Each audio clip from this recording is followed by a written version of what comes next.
Good evening, everyone, from beautiful Diriyah. Ladies and gentlemen, esteemed guests, my name is Nora Aldhuwaihi, and I am honored to be having this panel with esteemed leaders from global organizations where we'll be talking about thinking globally and actioning locally. We will today be focusing on how can global companies influence positive change in Saudi Arabia, specifically looking at youth, especially that the kingdom plans to become a global hub for multinational companies as part of Vision 2030. So I'll begin by introducing my panel. We have with us Abdullah Al-Juffali, who is the president of Honeywell, Bahrain, and Saudi Arabia. Aamer Sheikh, who is the CEO of Pepsico Middle East Business Unit. And we have Nora Al-Hassoun, who's the regional sales lead from Zoom Middle East and Africa. Welcome. So before we deep dive into the role of global companies, I want to understand from your perspective as leaders, how do you define youth impact? So we'll start with you, Abdullah.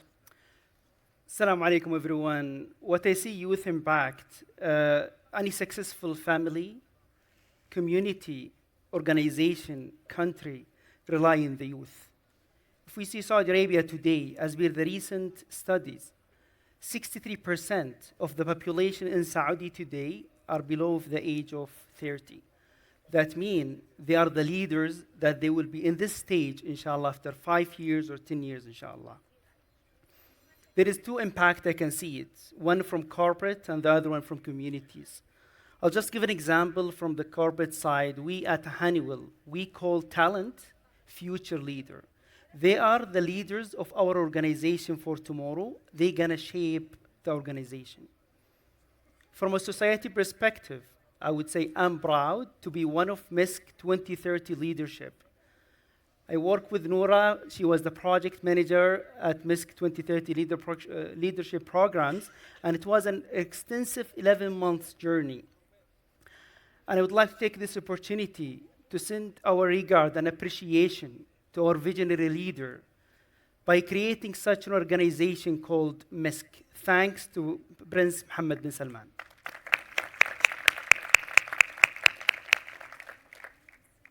Excellent. Aamer, thank you. Thank you. Assalamu alaikum and Bismillah ar-Rahman ar-Rahim. Pleasure to be here.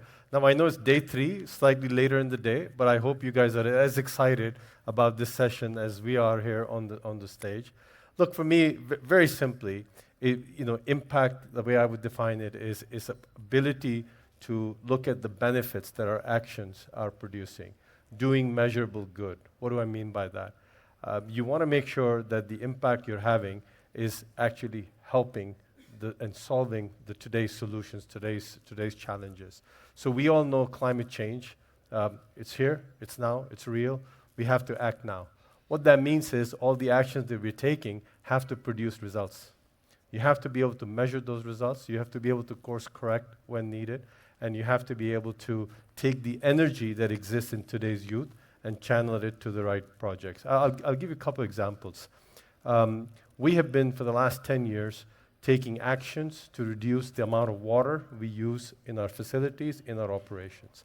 We have considerably reduced the amount of water. But what we are now also doing is sharing the technology that we have in our global system with the farmers here in the Wadi of the Wasir area and some of the other localities that is allowing them to conserve water. So we can now proudly say that our plants in Riyadh and Dammam, we are replenishing 100% of the water that we use. So to me, impact is not just about taking actions that make progress, but being able to say, well, how do you give back to the community? Well, I'm giving back all the water that we're using in our plants, right? And you're doing that by leveraging the global know-how and the global technology that you have. So to me, that's just one of the many examples. But the way for us to go at it is it starts from each and every one of us. Personally, you have to own this agenda and you have to believe in it.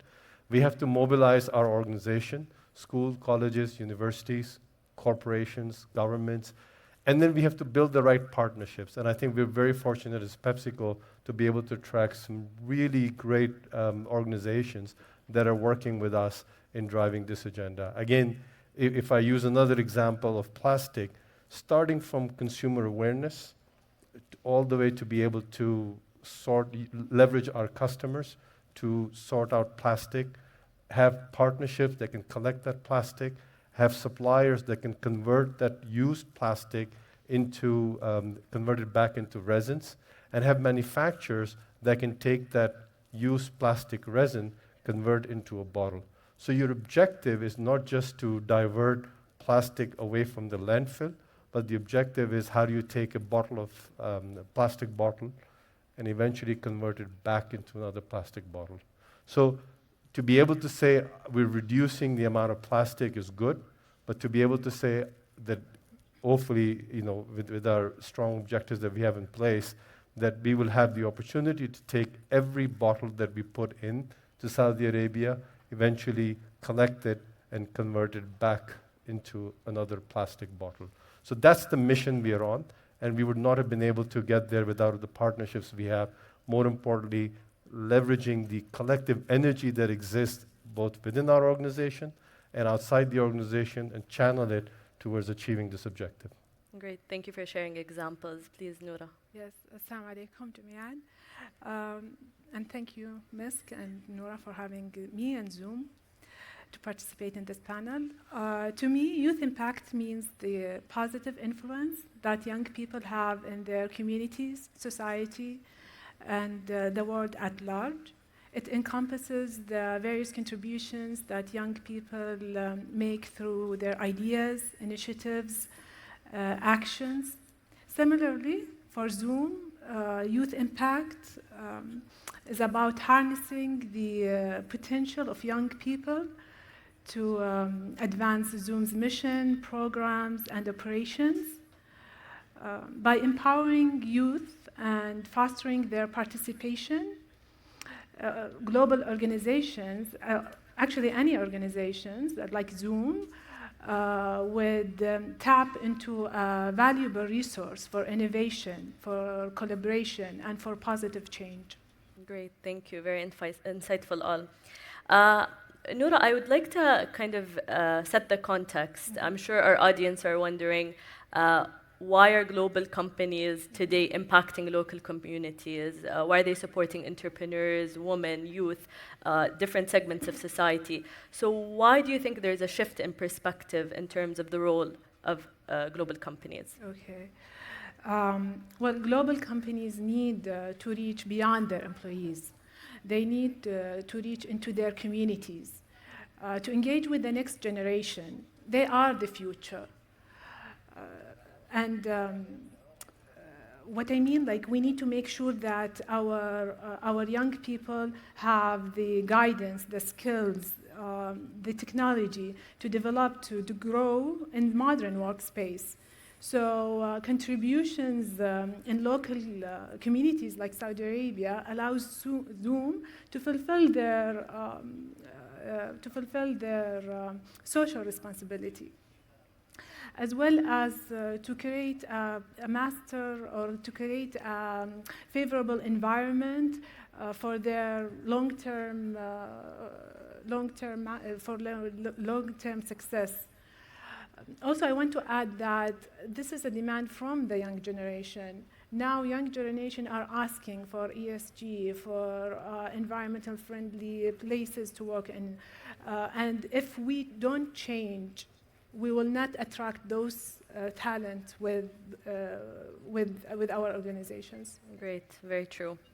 So Abdullah, Honeywell has been present in Saudi for over 60 years, and today they're directly contributing to Vision 2030 objectives. Can you talk to us a little bit about Honeywell's contribution to local communities, human capital development specifically? So we at Honeywell, we have the Vision 2030.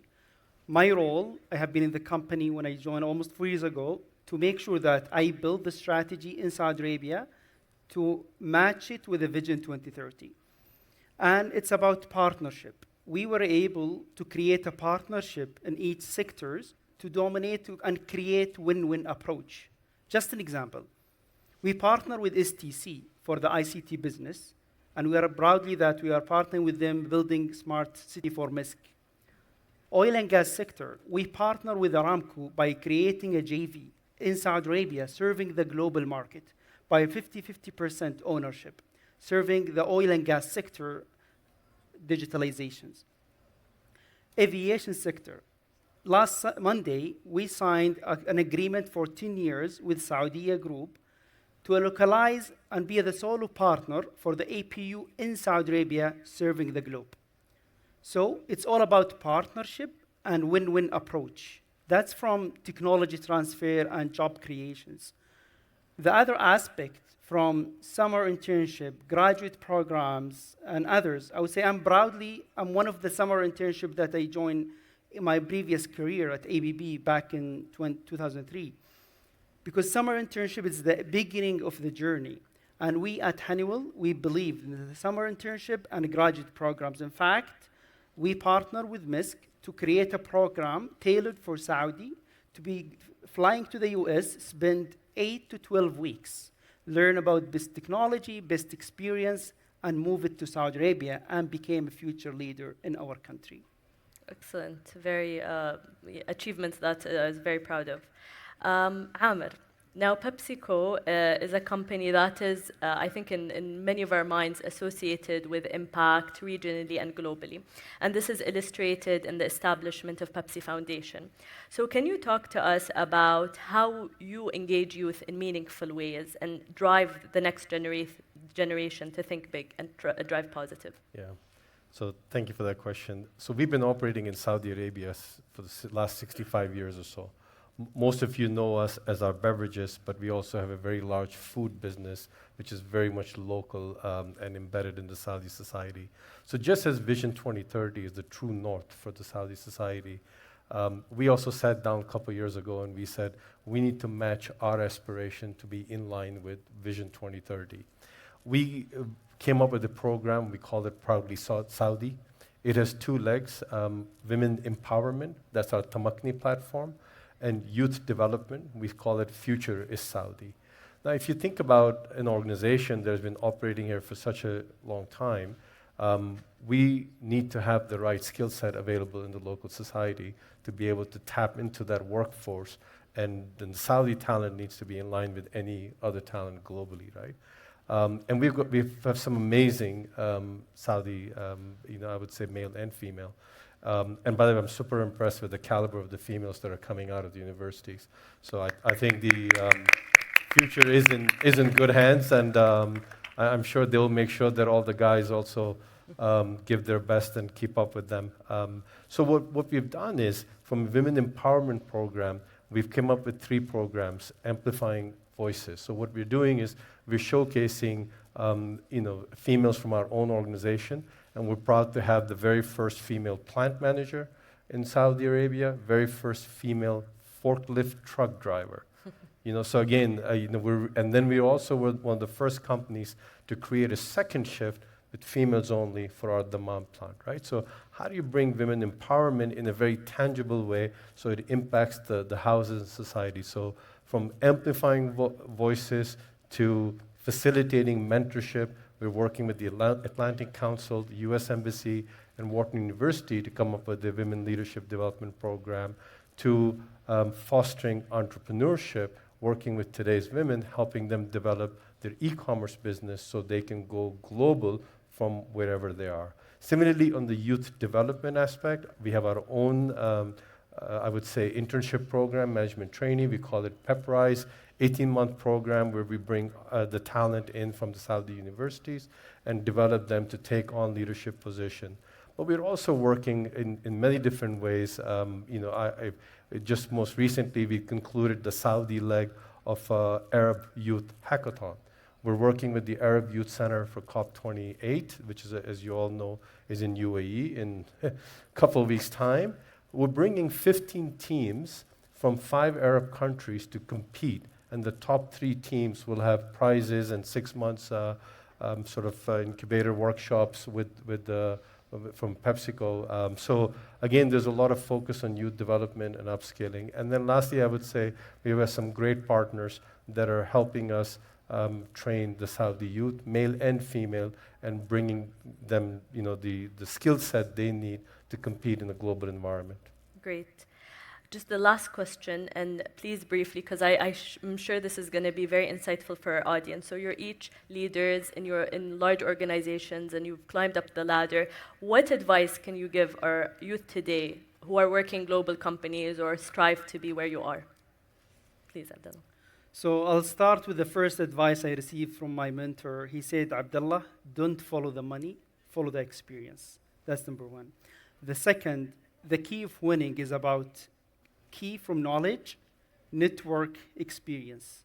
Make sure that to continue building in that key, and wherever you grow in your career, build in that 3 areas. And the last point, follow your passion, try to identify it, and then continuing and being agile for the new trends. As just like mentioned by McKinsey Global Institute, recently they announced that automations and digitalization will contribute to global GDP $13 trillion by 2030. So make sure you follow the trends, continue having the key of winning, and follow the money, follow the experience, don't follow the money. Great. Thank you. I would say my themes would be environment, skill set, behavior. So let me quickly cover those. Environment. Pick an environment that is true meritocracy, that will support you. You will find the right mentors there, and the environment will help you grow and bring your best. Again, in a Pepsico, I would never thought a boy from Karachi would be sitting here in front of you today. Right? So that's 25 years. Skill set. Be a lifelong learner. That means you can learn from people, you can learn from environment, you can learn from every interaction. Remember, every handshake that you have, you're leaving an impression. Every conversation you have, you're leaving an impression. It's up to you whether that impression is positive or negative. Behaviors. No one can do it alone. No one can do it alone. That means you need to be really good at working with teams, collaborative, bring the right psychology and the right authenticity to each and every team engagement, team conversation. If your team wins, you win. If you win and your team loses, that's not a win. Great. Thank you. Nora? Yes, thanks. For me, I would say be proactive and leverage the facilities or the opportunities that your company or global companies have. For example, I'll give just the brief experience of mine. Usually, global companies have global presence, and for me, it provided me the opportunity to work in different countries and regions, USA, Canada, India, UAE, Jordan, LATAM, and that would give you exposure or understanding for cross-cultural collaboration and communication. Little I know, now I am leading a region, MEA region, Middle East and Africa, which helped me a lot with all this exposure. So use the opportunities. Thank you very much for these key insights. Thank you to our panel for their time today. Thank you to our audience for listening and joining us. And please enjoy the final hours of MGF. Thank you.